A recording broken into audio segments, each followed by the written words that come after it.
y te dicen todas las razones por las que esos candidatos son los que representan la mejor opción. Otros te dicen que es el verde y te dicen por qué y cuáles son las razones. La verdad es que hay una división, hermanos, y estos son momentos en que prácticamente no se puede hablar de nada sin ofender a algunos respecto a lo que cada uno está siguiendo, a los ideales, al partidismo, a la división. Y eso, hermanos, con tristeza, tengo que decir que también se extrapola a la iglesia.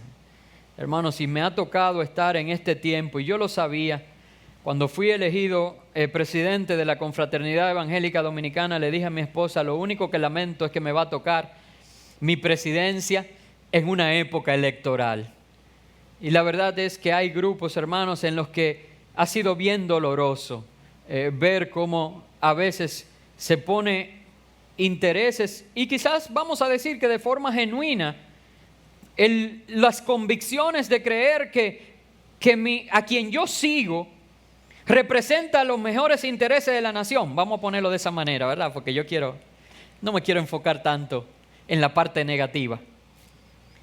Quizás genuinamente creyendo eso, ponemos eso por encima de lo que realmente tiene importancia para nosotros. Y veo cómo se ofenden, cómo utilizan formas de verdad que no son adecuadas, que hieren los sentimientos de los demás. Y qué pena que la división todavía hoy provoca que uno se fatigue y que uno tenga que estar como cuidándose y como caminando en un terreno minado. Usted ha visto esas películas, ¿verdad? Donde en lugares de guerra que hay terrenos minados y entonces no se sabe dónde usted va a pisar porque en cualquier momento se provoca una explosión y usted puede salir herido y mal herido. Bueno, pues muchas veces pareciera que es así. Uno queriendo hacer cosas, teniendo metas, queriendo ser luz. El otro día participé en una exposición y hablaba acerca de la corrupción. Me invitaron desde el punto de vista de la iglesia a enfocarlo.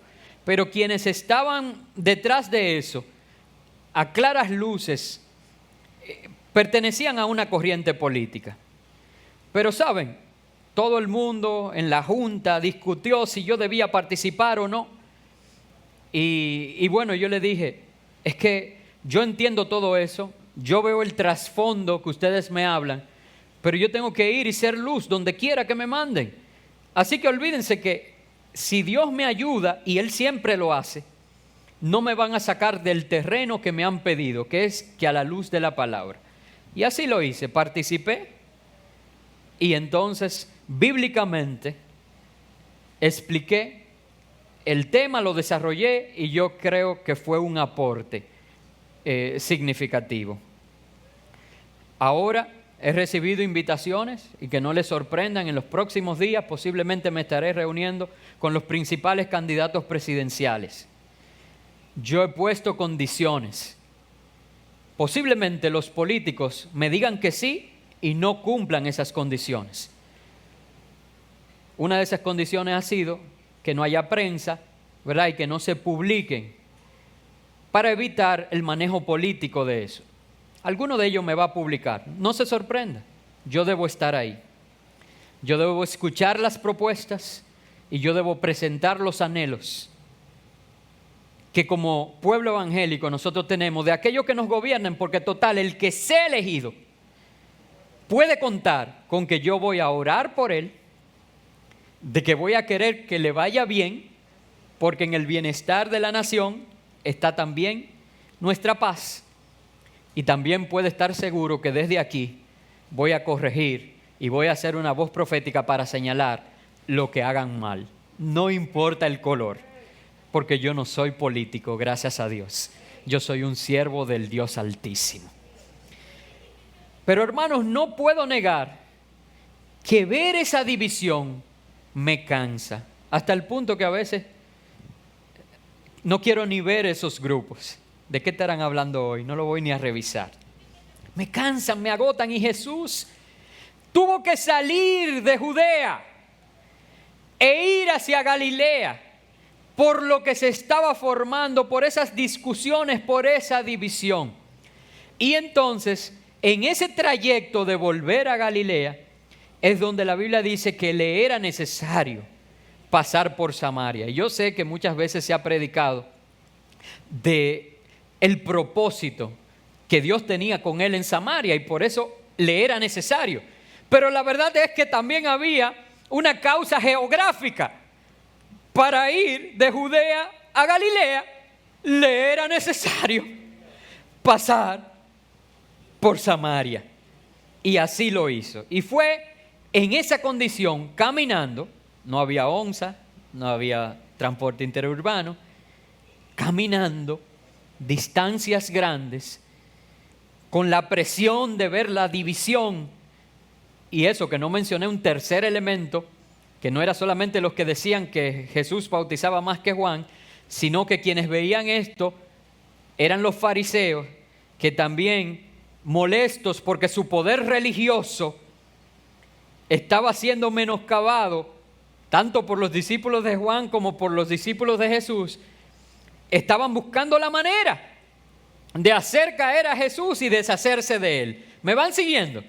Todo eso produce un agotamiento terrible. Y cuando Jesús llegó allí, quería algo de beber y también de comer. Porque si se fijan, los discípulos, ¿dónde fueron? A la ciudad. ¿A qué? A comprar, a buscar algo de comer. En ese contexto es que Jesús está en el encuentro con esta mujer samaritana en el pozo de Jacob.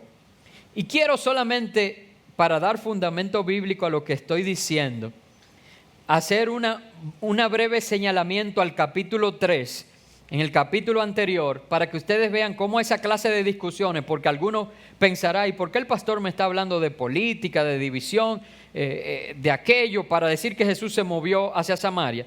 Yo quiero que veamos los versos 26 al 30 del capítulo 3 de Juan, donde vemos que esa clase de discusiones se presentaban aún con los mismos discípulos de Juan. O sea, ya no solamente los fariseos viendo esto, sino los discípulos de Juan. Dice, y vinieron a Juan y le dijeron, Rabí, mira que el que estaba contigo al otro lado del Jordán, es decir, Jesús, de quien tú diste testimonio, bautiza y todos vienen a él.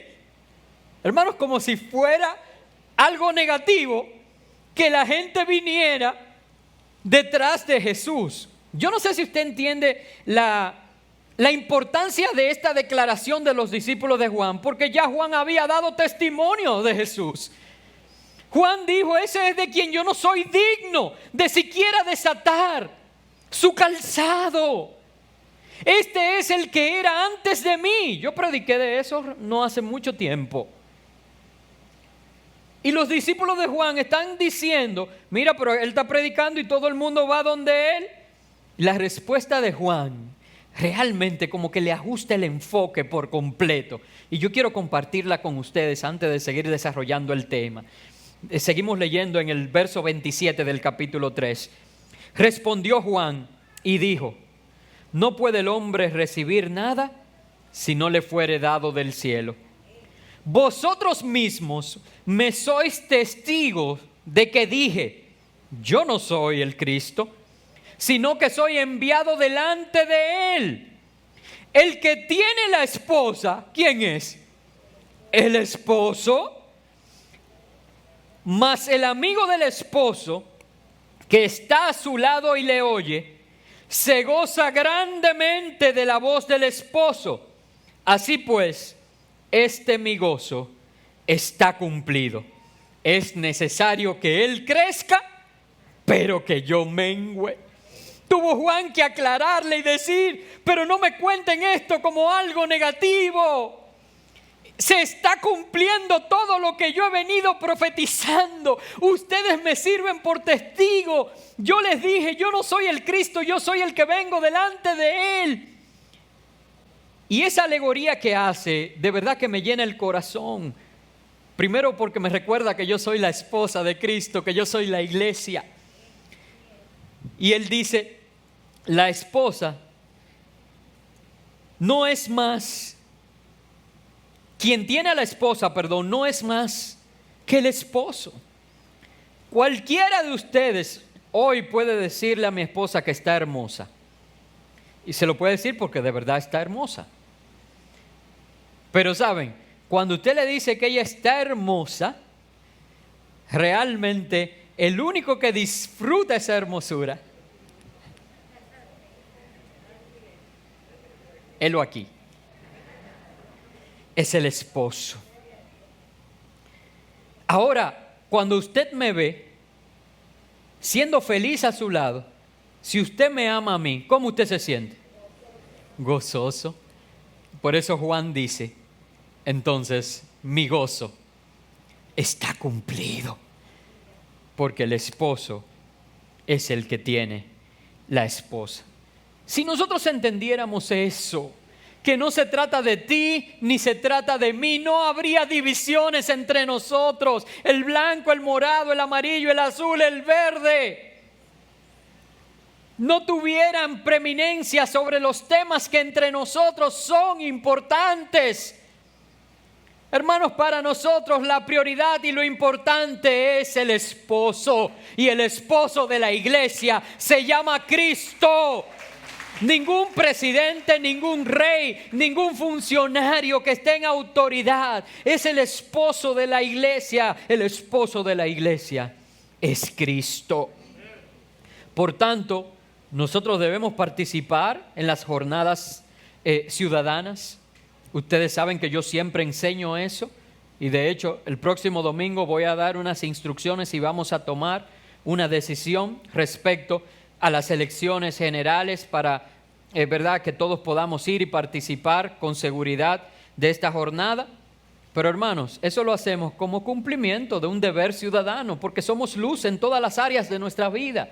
Tratamos de agradar a Dios en todo lo que hacemos.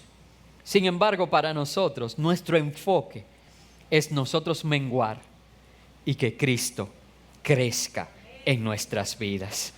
Pero dice más, quiero leerles rápidamente los versos 31, 35 y 36 del capítulo 3, ¿verdad? Para poder seguir desarrollando el tema del capítulo 4. Dice, Juan le dice, el que de arriba viene es sobre todos. El que es de la tierra es terrenal y cosas terrenales habla. Pero el que viene del cielo es sobre todos. El verso 35 dice, el Padre ama al Hijo y todas las cosas ha entregado en su mano. El que cree en el Hijo tiene vida eterna, pero el que rehúsa creer en el Hijo no verá la vida, sino que la ira de Dios está sobre él. Hermanos, todo se trata de Cristo, de mi relación personal con Él. Eso es lo que debemos cuidar, eso es lo que debemos valorar, eso es lo que lo cambia todo. Si nosotros entendemos eso, no habláramos tantas cosas terrenales, porque ¿saben quiénes son los que hablan cosas terrenales? Las personas terrenales. Pero el que recibe al Hijo, miren, ningún presidente puede firmarle un decreto a usted que le dé la salvación. Ningún presidente puede firmar un decreto que le dé vida eterna. Pero Juan deja claramente establecido aquí que el que cree en el Hijo tiene vida eterna. Pero el que rehúsa creer en el Hijo ya no tendrá vida, sino que la ira de Dios será sobre él. Entonces, hermano, ¿cuántos quieren vida eterna? ¿Y cuántos quieren ira de Dios? Ninguno, ¿verdad? Entonces, vayamos y enfoquemos nuestra mirada en lo que realmente para nosotros tiene valor. Prioricemos. Todo se trata de Cristo. Yo sé que muchos en este momento se estarán preguntando, ¿y qué tiene todo esto que ver conmigo? Yo no estoy en política. Yo no estoy en divisiones. ¿Por qué el pastor hace tanto énfasis en esto? ¿Qué tiene esto que ver conmigo? Bueno, hermanos, la verdad es que cada uno de nosotros queramos o no, somos afectados por las circunstancias que nos rodean. Esta pandemia, la situación económica, hermanos, yo lo dije a principio de la cuarentena, que mi mayor preocupación no era la crisis de salud, que de hecho se ha agravado en los últimos días, sino la crisis post-pandemia económica. Yo vi un listado que me llegó ayer de una cantidad de empresas grandes, exorbitantes de los Estados Unidos de América que se prepara para declararse en bancarrota. Hermanos, y en el hemisferio completo, una crisis económica en Estados Unidos se refleja. Y ahí tiendas famosas y grandes están preparándose para aplicar bancarrota. Y esto no es de que si nosotros creemos y que hablemos fe y de que esto... No, hermanos, es que realmente van a haber consecuencias económicas a esta. Nosotros creemos que Dios es nuestro proveedor, de que Él nos guarda en completa paz, de que no hay un justo desamparado ni su descendencia que mendigue pan, de que Él tendrá cuidado de nosotros así como tiene de las aves del cielo. Pero hay una realidad que en cierto modo también todos nosotros somos afectados. Estas campañas, el riesgo al que están siendo sometidos en términos de salud porque no se está respetando muchas de las cosas. Nosotros somos afectados por lo que nos rodea. Y yo quería ponerte a ti en el contexto en el cual se dio el encuentro de Jesús en el pozo, para que la misma enseñanza que Jesús compartió con ella sea efectiva en tu vida hoy ante tanto ruido que te rodea. Y que tú, sin escapar de la realidad, puedas enfocarte en lo que realmente importa. Como decía Jesús, llegó físicamente y mentalmente, emocionalmente fatigado a este encuentro, con sed, con hambre, estaba donde no debía estar, hablando con quien no debía hablar.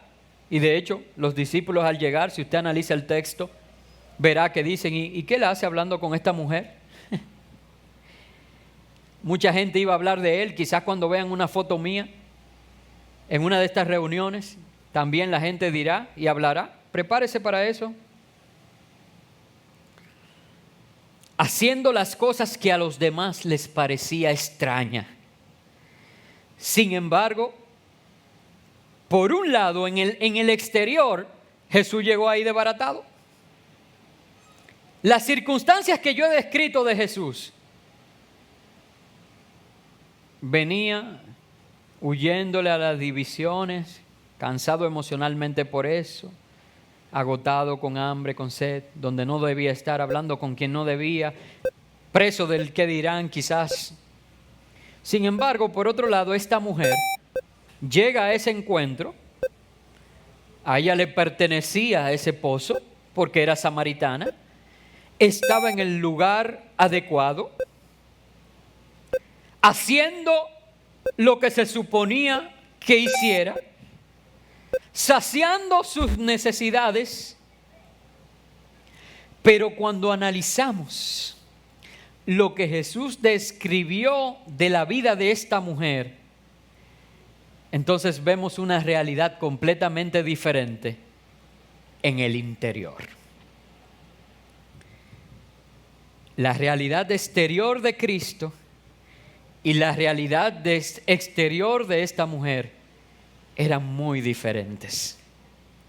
Pero saben, también lo eran sus realidades interiores, desde polos completamente opuestos.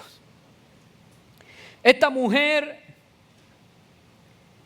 Jesús la describe en su interior, y quiero que vayan a los versos 16 al 18 del capítulo 4.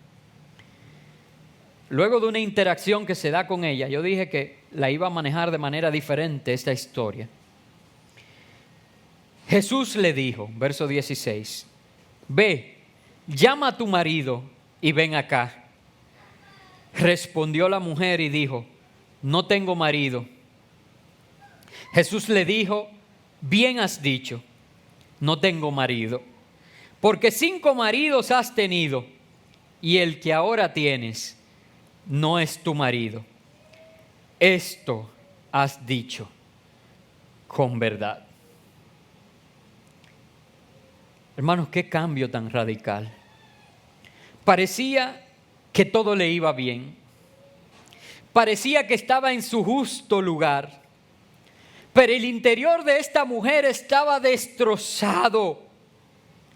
Igual que nos pasa a nosotros muchas veces, que en el exterior tratamos de hacer cosas que nos beneficien, sin preocuparnos, o quizás vale decir sin ocuparnos de nuestro interior, y por tanto nos descuidamos del mismo. Jesús, al contrario, llegó fatigado y cansado en el exterior. Sin embargo, llegado el momento, Jesús le habló de lo que había en su interior, que podía cambiar su vida para siempre. Y quiero leer los versos 13 al 15 del capítulo 4 de Juan. Y dice: respondió Jesús y le dijo, y entiendan todo el preámbulo que he hecho. Jesús, con sed y con necesidad física, le pidió agua. Pero miren lo que dice y cómo le habla de su interior. Dice: cualquiera que bebiere de esta agua volverá a tener sed. Mas el que bebiere del agua que yo le daré, no tendrá sed jamás, sino que el agua que yo le daré será en él una fuente de agua que salte para vida eterna. La mujer le dijo: Señor, dame esa agua para que no tenga yo sed, ni venga aquí a sacarla. Hermanos, yo quiero que ustedes entiendan algo por un instante. ¿Quién era que tenía la necesidad física de agua? En lo externo, ¿cuál de los dos estaba en necesidad? Jesús. Y nosotros muchas veces nos enfocamos en lo externo, tanto así que hemos llegado a llamar a lo externo bendiciones. Y una gente está bendecida si en lo externo, en lo temporal, en lo que se ve, en lo que perece, ha logrado cierto bienestar. Y rara vez nosotros nos ocupamos de cómo está el interior de esa persona. Mientras que Jesús fue y le dijo: mira, tu interior no está bien, porque dijiste bien que no tiene marido, ha tenido 5 y el que tiene ahora no es tuyo. Hay un desorden en tu vida. Tú no puedes seguir así, aunque sea dueña de este pozo, aunque tenga toda el agua. Tú necesitas cuidar lo que es importante. Yo, por ejemplo, estoy aquí con sed, fatigado, con hambre. No se ve bien mi circunstancia, pero en mi interior hay un agua que fluye para vida, de la cual el que bebe no vuelve a tener sed jamás. Y que si yo te doy de esta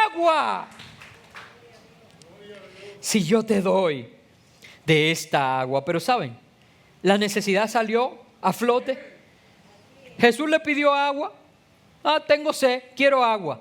Pero ella, al escuchar de esta agua que Jesús le habló, no solamente pidió, ella clamó y le dijo: Señor,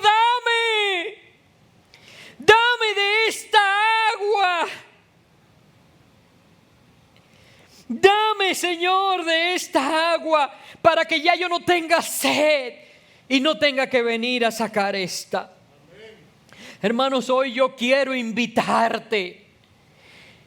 Yo quiero invitarte a que te olvides de lo que el hombre mira.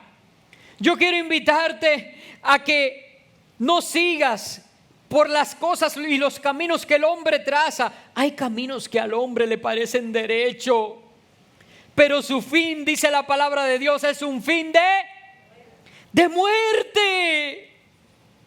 Yo quiero hoy que tú no le hagas caso a esas cosas y que busques y clames desde tu interior tener una relación íntima con Jesús, conocerle y reconocerle como el Mesías, como el Salvador de tu vida. Hermanos, todo ese tiempo que enfocamos en conseguir cosas que no sacian nuestra sed,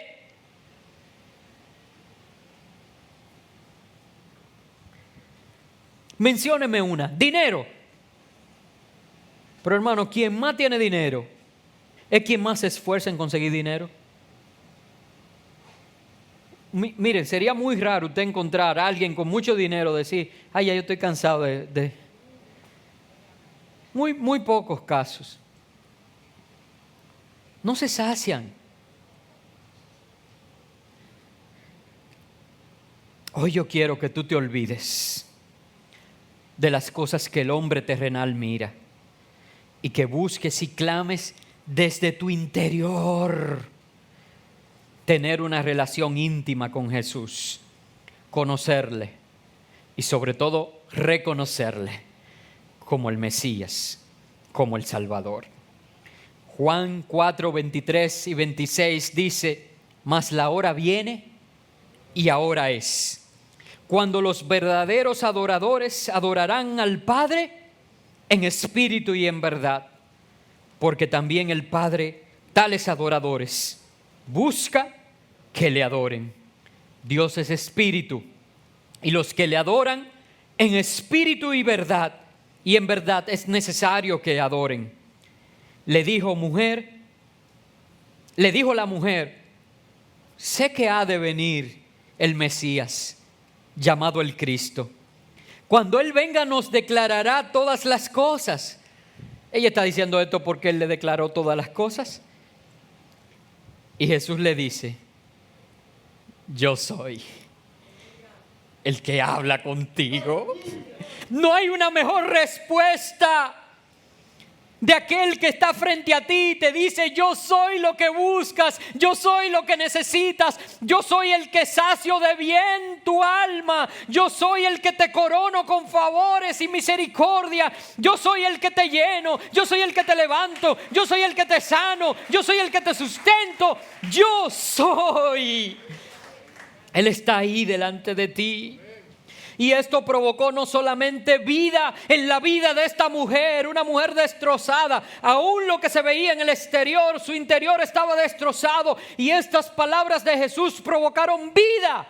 Pero saben, no solamente vida en su vida, sino que le enseñó a valorar lo que era importante y le dio un sentido y un propósito. Mira lo que dicen los versos 28 al 30. Y me estoy yendo al texto para que tú veas que es la palabra de Dios que te está hablando. Dice: entonces la mujer dejó su cántaro. Ven acá, espérate. Cuando sucedió el encuentro con Jesús, no era el cántaro lo más importante que la diferenciaba a ella de Jesús, porque ella le dijo: pero tú no tienes ni con qué sacar agua de ahí. O sea que lo que la hacía a ella especial, la que en este tiempo diríamos la hacía estar en bendición, era ese cántaro. Pero una vez ella conoció a Jesús, una vez ella le reconoció, ella dice la palabra que dejó a un lado ese cántaro, dejó a un lado lo terrenal, dejó a un lado lo que le daba el agua física y se enfocó en recibir el agua de vida. Dice: dejó su cántaro y fue a la ciudad y dijo a los hombres, óyeme bien, esta bendición es para multiplicarla: venid, ved a un hombre que me ha dicho todo cuanto he hecho. ¿No será este el Cristo?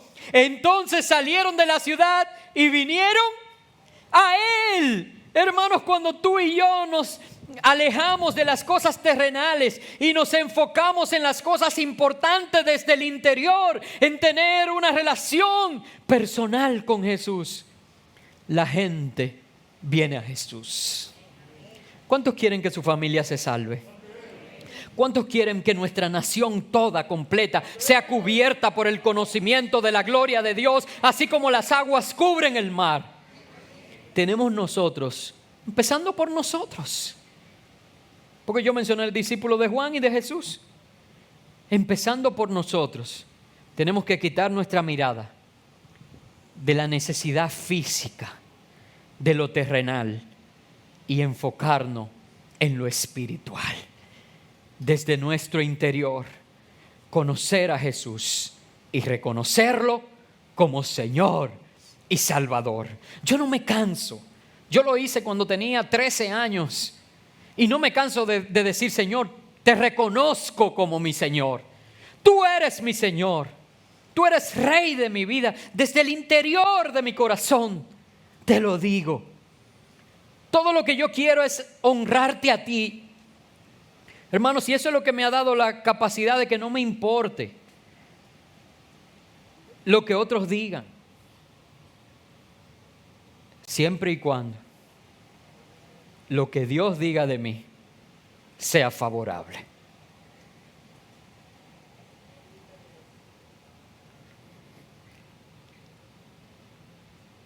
Eso no se paró allí. Los discípulos llegaron con la comida. Le dicen: ven Jesús a comer, pero la gente vino a escuchar de Jesús. Y mira lo que dice los versos 39, 42, ya estoy terminando. Y muchos de los samaritanos de aquella ciudad creyeron en él por la palabra de la mujer que daba testimonio, diciendo: me dijo todo lo que he hecho. Entonces vinieron los samaritanos a él y le rogaron que se quedase con ellos, propósito. Y se quedó allí 2 días. Y creyeron muchos más por la palabra de él. Y le decían a la mujer: mira, ya no creemos solamente por lo que tú nos has dicho, porque nosotros mismos hemos oído y sabemos que verdaderamente este es el Salvador del mundo, el Cristo. Hermanos, eso vamos a provocar. Que la gente, por ver nuestra relación personal, nuestro crecimiento espiritual, va a acercarse a Jesús. Y una vez que se acerquen con Jesús, ellos también van a tener su propia experiencia. Ellos mismos van a gustar. Ellos mismos van a reconocer que Él es el Señor y el Cristo. Y te van a decir: mira, gracias porque tú me hablaste. Gracias porque me predicaste. Gracias porque me dijiste lo que Él ha hecho contigo. Pero ya yo no tengo que creer por lo que Él ha hecho contigo, porque yo mismo me he dado cuenta de lo que Él ha hecho conmigo. Y ellos también le van a reconocer como el Cristo. Y yo quiero, antes de que adoremos, porque vamos a cantar ahora una canción, antes de yo terminar el mensaje, porque así el Señor me dijo que lo hicieran, dejarte este pensamiento que quisiera, y esto involucra la verdad central de lo que he hablado hoy. Quisiera que esto tú lo atesoraras y meditaras en ello. Amado hermano, amado hermana, cuando nuestro enfoque no esté o no sea en el exterior, ya sea que nuestras circunstancias sean buenas o sean malas a nuestro alrededor, y dediquemos todo nuestro esfuerzo a que fluya el agua de vida, el agua que solo Cristo da, desde nuestro interior, en adoración a Él, en espíritu y en verdad. A Dios muchos vendrán y conocerán que Él es el Salvador. Así que yo te animo a que adoremos desde nuestro interior. Quiero que te pongas de pie y quiero leer esta frase una vez más.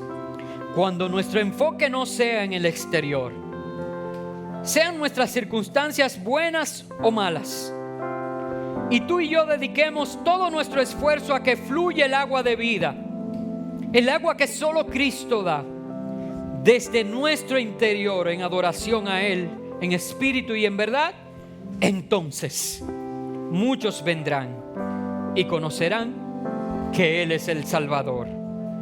Así que yo te animo a que le busquemos y le adoremos desde nuestro interior.